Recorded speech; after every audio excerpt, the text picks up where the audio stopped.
이번 시간에는 그 이론 분산 분석에 대해서 한번 살펴보도록 하겠습니다.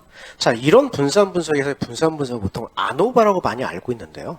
아노바의 그 약자가 뭐냐면 Analysis of Variance예요. 즉 분산을 분석한다. 근데 앞에 1A가 있기 때문에 1A라는 얘기는 뭐냐면 독립변수를 하나만 쓴다는 얘기예요. 독립변수를 하나만 써서 분산을 분석하겠다. 그래서 이론 분산 분석 혹은 뭐 이론 배치 분산 분석이라고도 얘기를 하죠. 자, 이런 분산 분석을 살펴보면은 일반적으로 A, B, C, 지금 저희 그림 이 슬라이드는 A, B, C에서 세 집단이 있는데요.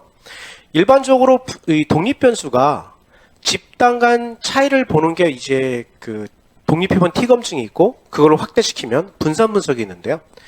집단이 두 개일 경우에는 일반적으로 독립해본 T 검증을 씁니다. 근데 항상 분석을 할 때는 여러분들이 자료를 분석할 때 항상 모든 집단이 두 개만 있는 건 아니에요.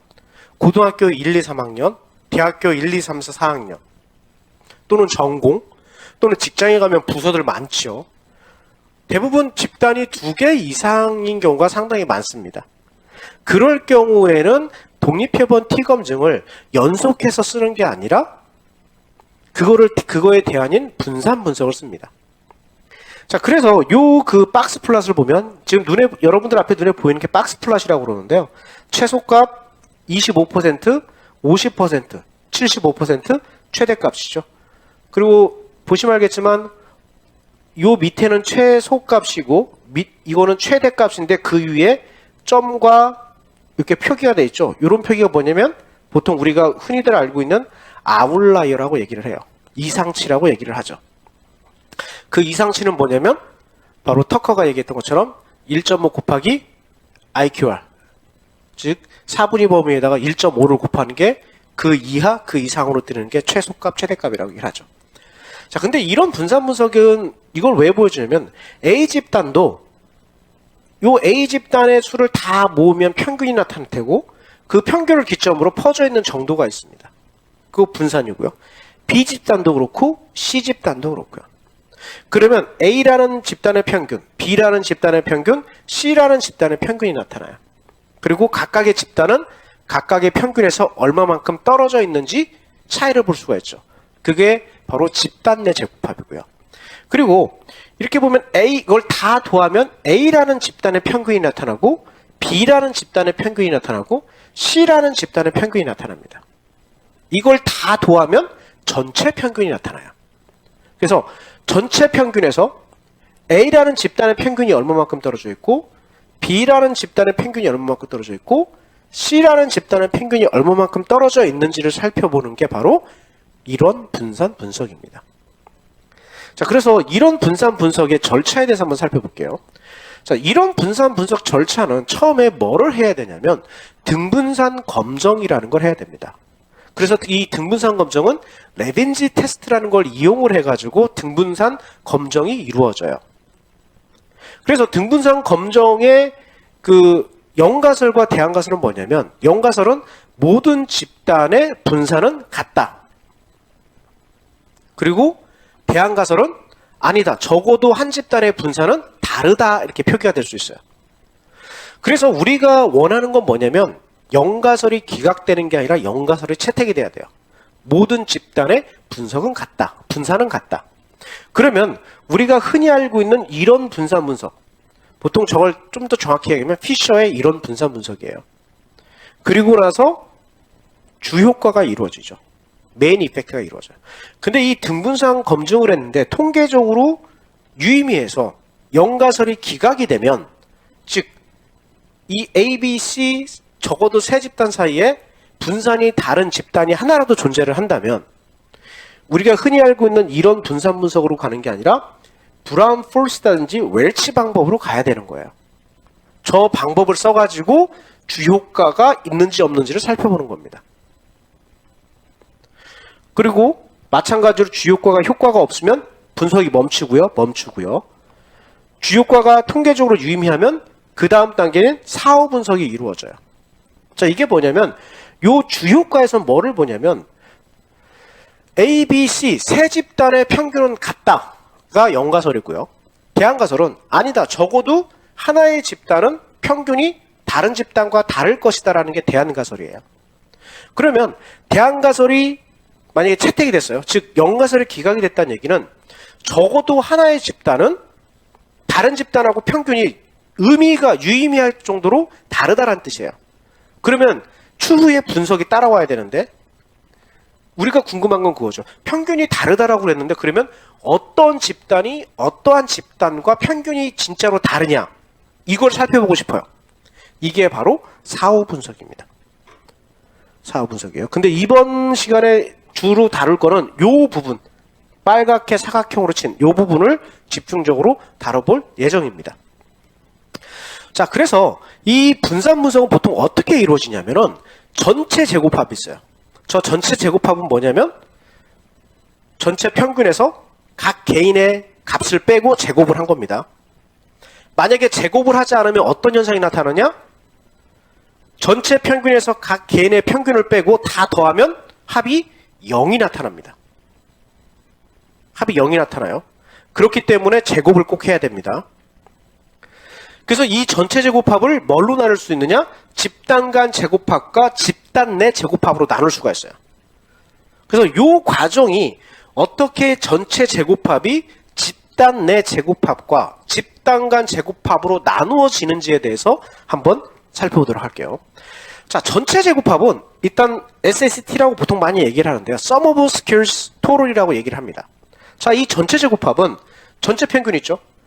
아까 첫 번째 영상에서 보여줬던 A, B, C 세 집단이 각 집단이 만약에 50명씩 있다면 전체 150명이잖아요? 150명의 점수를 다 더한 다음에 150으로 나누는 거야. 그러면 전체 평균이 나타나겠죠. 그런 경우 각각의 점수를 빼요. 그거를 제곱을 하는 게 바로 전체 제곱합입니다. 그래서 이렇게 해도 되는데 이걸 약간 트릭을 써요. 어떻게 하냐면 각 집단 간 평균, 지금 앞 슬라이드에서 저는 A, B, C 세 집단이었단 말이에요. 그 각 집단 간 평균을 나타내는 Y 햇 바죠. Y 바 J 빼주고 더해주니까 궁극적으로 같은 겁니다. 이건 캔슬이 되니까 위식하고 아래식하고 같아요. 그러면 요 주어진 식을 자세히 살펴보면 앞부분은 A가 되고 뒷부분은 B가 돼요. 그러면 A 플러스 B의 제곱이에요. 요 제곱. 그러면 A제곱 플러스 2AB 플러스 B제곱이 됩니다. 그럴 경우 이렇게 이 앞에 있는 시그마를 풀면은 이렇게 풀려지는데요. 이 가운데 항은 가운데식은 다 삭제가 돼요. 자, 왜 삭제가 되는지는 다음에 보여드리도록 하고요. 일단은 요 앞부분과 뒷부분을 끄집어내면 이렇게 표기가 되는데요. 이 앞부분은 바로 집단 내 제곱합이 되고요. 뒷부분은 집단 간 제곱합이 되는데 그걸 뭘로 할 수 있느냐? 앞에 있는 시그마를 살펴보세요. 앞에 있는 시그마를 살펴보면은 요건 i는 1부터 n까지예요. i는 1부터 n까지. 즉 각 집단의 첫 번째 사람부터 n번째 사람까지의 평균을 빼는 겁니다. 어디에서? 각 집단의 평균 J. 밑에 J가 있죠. 그래서 이건 집단 내 제곱합이에요. 그리고 이거는 집단 간 제곱합인데 이건 뭐냐면 Y 그냥 바가 있죠. Y 밭은 전체 평균이에요. 밑에 Y 바에 여기 J가 있죠. 각 집단의 평균을 빼는 거예요. 그러면 이게 각 집단의 평균이 전체 평균에서 얼마만큼 떨어져 있는지를 알 수가 있어요. 그 앞에 J, 이 앞에 N은 사례수죠, 사례수. 그래서 전체 제곱합은 집단 내 제곱합과 집단 간 제곱합으로 나눠질 수 있어요.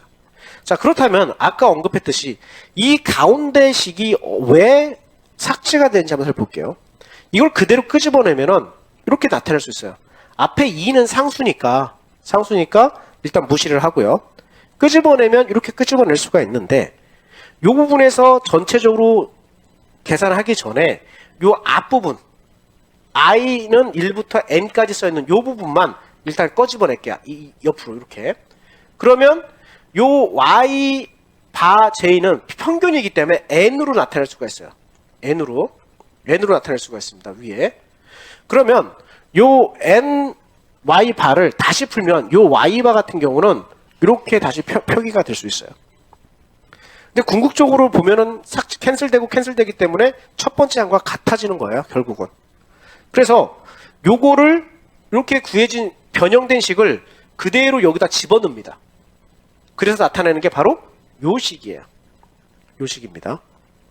그래서 여기서 이제 하나씩 곱해요. 이렇게 곱해줍니다. 이렇게 곱해줘요. 풀면은 이렇게 나타나요. 앞에 요 시그마 풀기도 전에 이렇게 나타납니다. 그러면은 요것과 요것과 같으니까 삭제, 요것과 요거 같으니까 삭제하고 0이 나와버려요. 그래서 가운데 항은 삭제가 되는 겁니다.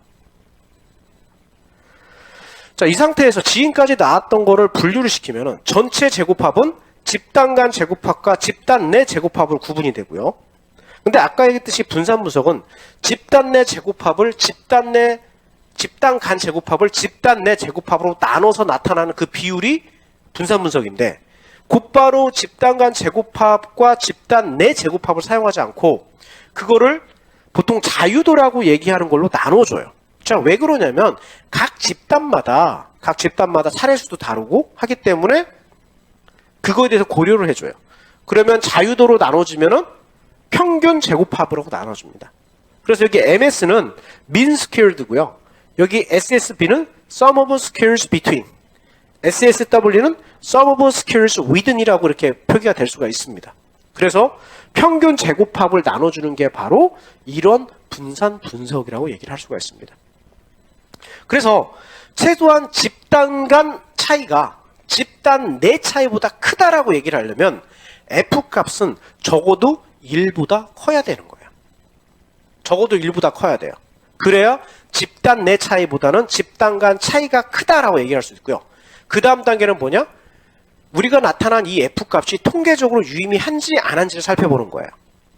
근데 만약에 F값이 1보다 작다, 0점대로 나타났다. 이 얘기는 뭐냐면 집단 간 차이보다는 집단 내에서 나타난 차이가 훨씬 큰 거예요. 그렇기 때문에 이거는 통계적으로 집단 간 차이가 크다라고 볼 수 없고, 각 집단에서 만약 고등학교 1, 2, 3을 비교하면 1학년, 2학년, 3학년 이 학년에 따라서 큰 차이가 있는 게 아니고 1학년 내에서 뭔가 차이가 있고 2학년 내에서 뭔가 차이가 있는 거지, 전체적으로 봤을 때는 1학년, 2학년, 3학년 전체적으로 봤을 때는 커다란 차이가 없다라고 얘기를 할 수 있는 거예요. 만약에 저 F값이 1보다 작다라면.